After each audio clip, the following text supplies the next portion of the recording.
अतिक्रमण वहाँ पर हो रहा था, बाकी सब गाड़ियों के हम प्रशासन अपने राजनीतिक दबाव में आकर सारी गाड़ियाँ तूर रही है। यहाँ पर अतिक्रमण वहाँ हो रही थी, पर्सनल प्रॉपर्टी हमारा जियान किया जा रहा है आकर यहाँ पर गाँव में।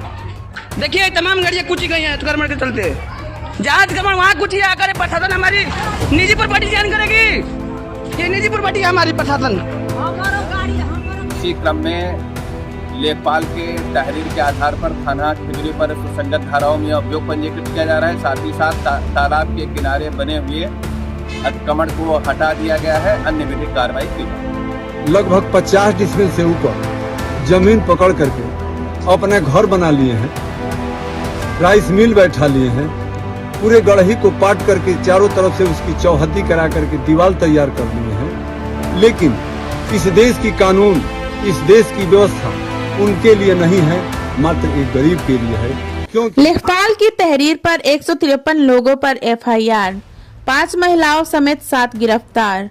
नमस्कार, मैं ज्योतिप्रिया शर्मा और आप देख रहे हैं मेरे साथ भारत मीडिया। बलिया के हथौज गांव में अतिक्रमण हटाने के दौरान हुई हिंसा मामले में पुलिस ने अब बड़ी कार्रवाई शुरू कर दी है। सरकारी टीम पर पथराव और बवाल करने वालों के खिलाफ प्रशासन ने सख्त रुख अख्तियार कर लिया है। इस मामले में अब तक की सबसे बड़ी अपडेट यह है कि पुलिस ने 3 नामजद और 100 से 150 अज्ञात लोगों के खिलाफ मुकदमा दर्ज कर लिया है। राजस्व लेखपाल अमित राय की तहरीर पर खिजरी थाने में सुसंगत धाराओं के तहत यह केस दर्ज किया गया है। CO सिकंदरपुर के अनुसार पुलिस ने कार्रवाई करते हुए अब तक 5 महिला और 2 पुरुषों को गिरफ्तार कर लिया है। मंगलवार को भीषण हंगामे और आंसू गैस के गोले छोड़े जाने के बाद फिलहाल हथौज गांव में सन्नाटा पसरा हुआ है। गिरफ्तारी के डर से गांव के कई पुरुष और आरोपी घर छोड़कर फरार बताए जा रहे हैं। पुलिस की टीमें लगातार दबिश दे रही है ताकि अन्य आरोपियों को सलाखों के पीछे भेजा जा सके। प्रशासन ने साफ कर दिया है कि सरकारी कार्य में बाधा डालने और कानून हाथ में लेने वालों को बख्शा नहीं जाएगा। गांव में एहतियातन पुलिस बल की तैनाती अभी भी बनी हुई है।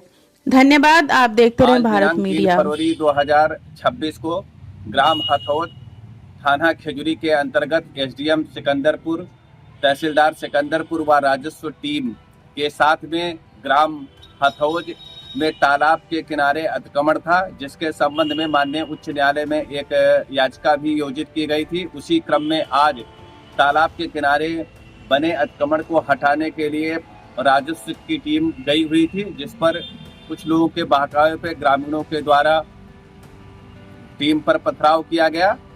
उसी क्रम में लेखपाल के तहरीर के आधार पर थाना खिजरी पर सुसंगत धाराओं में अभियोग पंजीकृत किया जा रहा है। साथ ही साथ तालाब के किनारे बने हुए अतिक्रमण को हटा दिया गया है। अन्य विधिक कार्रवाई की जा रही है। ऐसा है कि गांव का एक गरीब परिवार राम बच्चन और ये राम गोविंद दोनों जो है नवीन पर्ती की अराजी में अपना घर बनाकर उनकी पूर्वज रहते थे बहुत पहले जो है। इसके बाद जो है वो नवीन पर्ती जो है उसी तालाब में समाहित हो गया।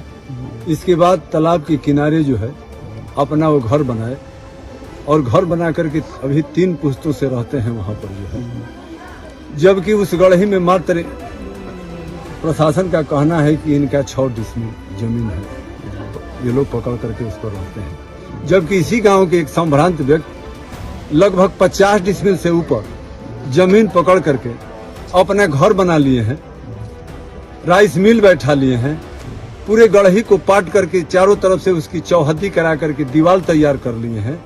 लेकिन इस देश की कानून, इस देश की व्यवस्था उनके लिए नहीं है, मात्र एक गरीब के लिए है। क्योंकि गरीब के लिए गरीब का गला पतला पड़ जा रहा है और कानून की हाथ लंबी हो जा रही है। जबकि उस संभ्रांत व्यक्ति के लिए, धनवान व्यक्ति के लिए, बलवान व्यक्ति के लिए उनका गला मोटा हो जा रहा है और कानून की बांह लंबी और छोटी हो जा रही है, जिसके कारण वहां तक कानून नहीं पहुंच पा रही है। इनको माननीय उच्च न्यायालय नहीं सुनिए, मेरी बात सुनिए। पुलिस का आरोप है, पुलिस का कहना है ये है कि उन्होंने पोखरे की जमीन पे कब्जा किया था। गांव के किसी व्यक्ति ने की शिकायत किया था, वही व्यक्ति शिकायत किया है जो पूरा जो है आधा तालाब पकड़े हुए है और अपना कब्जा जमाए हुए है। वही व्यक्ति शिकायत किया है और उसी व्यक्ति द्वारा जो है उसको वहाँ बसाया गया था, उसकी आबादी। आपका अंतिम क्या कहना, अंतिम लाइन बताइए, क्या कहना चाहते हैं? अंतिम लाइन तो यही है, अंतिम लाइन से सिर्फ काम नहीं चलेगा। माननीय उच्च न्यायालय का आदेश एक हुआ था, जो व्यक्ति पकड़ा हुआ है वही माननीय उच्च न्यायालय में गया था इसको हटाने के लिए। तो माननीय उच्च न्यायालय इलाहाबाद द्वारा जो है एक आदेश पारित हुआ कि उस गरीब को स्थापित किया जाए, और सिर्फ स्थापित शब्द उस आदेश में है, उस गरीब को सेटल किया जाए। परंतु प्रशासन द्वारा उसको न सेटल किया गया, प्रशासन द्वारा उसको हथौज के ताल में आबादी से 1.5 किलोमीटर दूर, जो आज भी जलमग्न है भूमि है, जल में डूबी हुई है, उस भूमि पर जाओ और तुम बसो।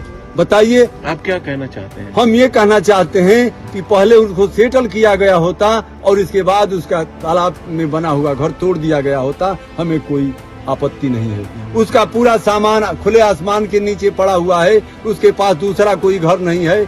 आज रात कहाँ वो बिताएगा, आप ही सोच सकते हैं कि रात कहाँ वो बिताएगा। जो और क्या क्या पुलिस के साथ, और पुलिस जो है इन निरीह लोगों को, विकलांग लोगों को बस्ती में आकर के दरवाजा तोड़ करके लाठी और डंडे का प्रयोग किया है, उनकी मोटरसाइकिलों को तोड़ने का काम किया है, उनके दरवाजे को तोड़ने का काम किया है, उनके विकलांग बच्चों को मारने का भी काम किया है, उनके टीवी को तोड़ने का काम किया है, उनके चारपाई को तोड़ने का काम किया है। जाती हुई है जी, जाती हुई आप। अब इससे बड़ा जाति क्या हो सकता है? तो अब अगली कार्रवाई क्या होगी आपकी? अगली कार्रवाई के लिए हम लोग माननीय जिलाधिकारी के यहाँ जाएंगे और अपनी पीड़ा को सुनाएंगे। माननीय उच्च न्यायालय में इनके खिलाफ जो है कंटेम्प्ट लाएंगे जो है, क्योंकि गरीबों के साथ जब उसको बसाने का आदेश हुआ था, उसको सेटल करने का आदेश हुआ था, तो पुलिस मनमानी और तहसीलदार महोदय, एसडीएम महोदय मनमानी करके जो है